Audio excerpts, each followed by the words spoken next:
Le nocturne opus 15 de numéro 3 de Chopin est divisé en deux exercices. Il y en a deux qui sont consacrés. On va commencer par le premier. En effet, ici, il y a déjà une structure qui a été mise en place et il manque quelque chose. On va déjà l'écouter. Donc, j'imagine que vous avez déjà essayé de le faire vous-même. Si ce n'est pas le cas, essayez et puis revenez. Donc, on va écouter l'original.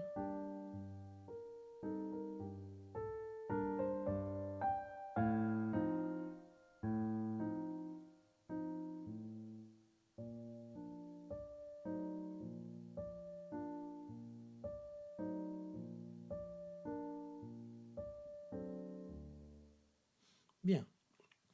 Donc, on peut remarquer qu'il y a une note ici qui est longue. Elle a été comme étirée dans cette phrase. Et j'imagine que c'est ça qui se trouve en trop, entre guillemets, dans cette phrase. Écoutons la reconstruction partielle. On sait qu'il manque deux fragments là-dedans.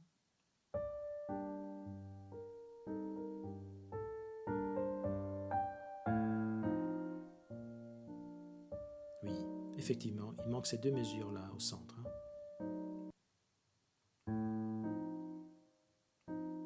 Oui, dans l'ordre.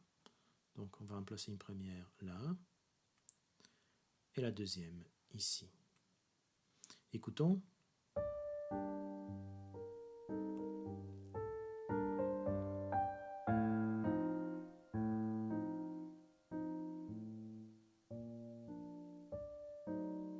Très bien, c'est ça. Il y a une particularité dans cette phrase qui vaut la peine d'être bien mise en évidence. C'est le fait que l'accompagnement change son schéma ici. Regardez ce qui se passe. Il y a une mélodie très lyrique au début et l'accompagnement est très régulier. Il commence avec trois notes aiguës, une note grave, silence, aigu, grave, silence, et ainsi de suite.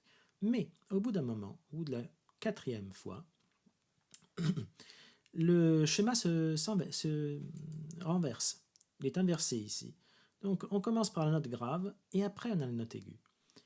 Et ça a un effet remarquable sur la mélodie, qui se fige, qui se bloque.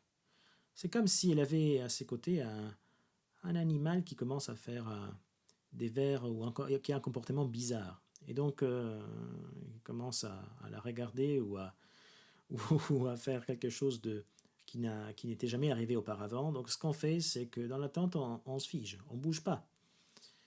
Ça a lieu une fois, deux fois, et ce n'est que quand enfin l'accompagnement reprend son schéma rythmique habituel du début que la mélodie se décide à bouger. Mais c'est quand elle bouge à nouveau que ce drôle d'animal reprend ce mouvement inversé.